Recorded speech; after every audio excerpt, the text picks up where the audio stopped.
Disebutkan oleh beliau Al-Habib Muhammad bin Hadi As-Segaf dalam ucapannya menceritakan kisah tentang manaqib daripada Syekh Abdul Qadir Al-Jailani. Kita tahu bahwa beliau mempunyai keutamaan dan kemuliaan yang besar di sisi Allah Subhanahu wa taala. Dikisahkan oleh beliau bahwa ada 40 orang pencuri. Ada 40 orang pencuri, perampok lah ya, di masa itu biasa datang ke satu daerah, mengambil, mencuri dan merampok orang-orang di daerah tersebut, lalu ganti lagi menuju daerah yang lain. Semacam itu dilakukan oleh mereka. Pada satu saat jalan di satu tempat, di satu daerah, mereka ini mau menginap, nggak ada tempat untuk menginap. Tanya orang-orang, ada ribat, ya, ribat miliknya Syekh Abdul Qadir Al-Jailani. Maka mereka pun datang ke tempat tersebut. Ya sudah, gimana ini? Ya, kita ngaku saja sebagai thalabatul ilm. Ya, kita mengaku saja bahwa diri kita sebagai thalabatul ilm, sebagai para penuntut ilmu, datang kepada ma'had rubat tersebut untuk mengaku diri mereka sebagai thalabatul ilm supaya bisa menginaplah di tempat mereka. Karena kita tahu bahwa ma'had kan tempat-tempat mereka besar, ada kamar-kamar, ada ruang-ruang, sehingga mereka bisa tidur di tempat itu. Datanglah, ketuk ke rubat tersebut, ditanya siapa? Oh, kita kelompok daripada thalabatul ilm, ada 40 orang kita ini. Karena ngaku sebagai thalabatul ilm, dibuka, buka, dipersilahkan untuk masuk. Ditunggu sampai malam. Malam semuanya tidur, maka para pencuri perampok ini cari di rubat itu apa yang bisa mereka curi. Nggak dapat apa-apa. Ya namanya santri lah, santri dapat apa? Cari, nggak ada sesuatu di tempat tersebut yang bisa mereka curi. Ya sudahlah, kita mau keluar sajalah. Nah, mereka ketika mau keluar, mereka berwudu. Ya, mereka berwudu terlebih dahulu, keluar ke masyarakat, mau ngambil mencuri yang ada di masyarakat di daerah sekitar rubat tersebut. Mereka keluar. Ketika mereka keluar untuk cari, juga nggak dapatkan sesuatu. Apa yang bisa mereka curi? Ya ini karamah, sesuatu yang luar biasa pada Syekh Abdul Qadir Al-Jailani. Nah, si penjaga daripada ma'had tersebut melihat ternyata mereka wudu. Nah, talabatul ilm, musafir, bepergian daripada satu tempat menuju tempat, dan tujuannya cari ilmu. Ya, keyakinannya kan semacam itu. Karena ngakunya mereka sebagai thalabatul ilm, maka dia ambil berkah air wudunya tersebut dan dia berikan kepada anaknya. Anaknya lumpuh sudah beberapa waktu tahun lamanya. Diusap-usap pada kaki anak tersebut, berkah insyaallah karena keberkahan mereka. La'allallah ayu'afihi bibarakatihim. Semoga Allah Subhanahu wa taala kasih keselamatan kepada anak saya, kesehatan berkat mereka ini para thalabatul ilm. Famasya al-walad. Anaknya jadi bisa jalan. Anaknya jalan bi husni i'tiqadih, karena keyakinannya kepada orang-orang tersebut.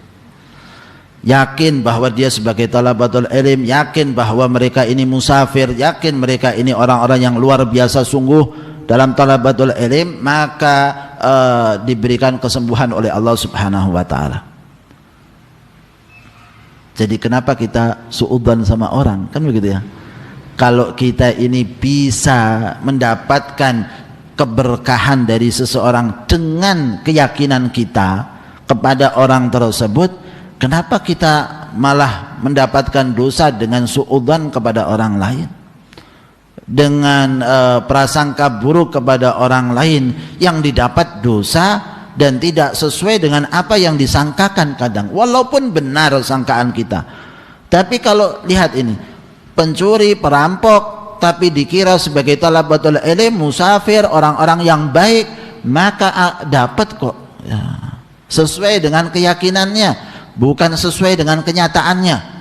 Tapi sesuai dengan keyakinan orang tersebut, maka langsung jalan. Ya, wa kanu ra'auhu maq'adan fasalu ar-rajul kaifa masya ba'da ma kana maq'adan. Para pencuri perampok ini ketika datang ke tempat tersebut sudah lihat anaknya ini tidak bisa jalan.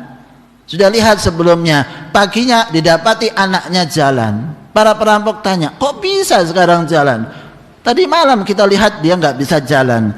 Qala na'am hadza min barakatikum. Ya. Ini berkahnya kalian. Perampok ini.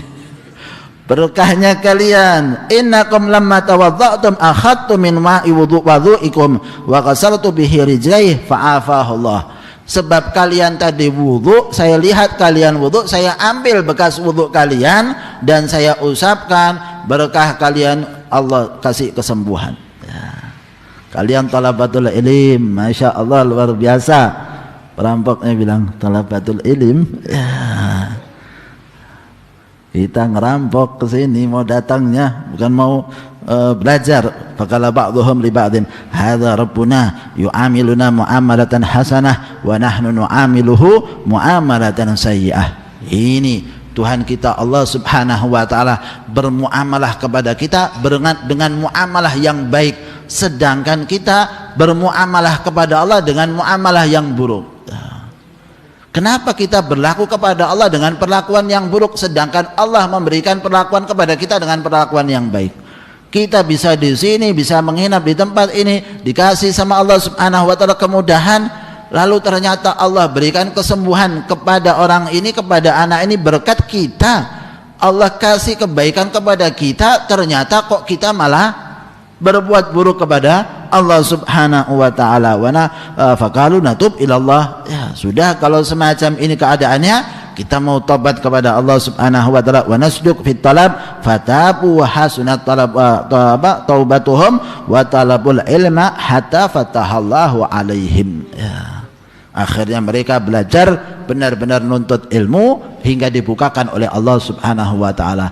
Apa itu? Perampok 40 jadi talabatul ilm, jadi alim. Berkat siapa? Syekh Abdul Qadir Al-Jailani.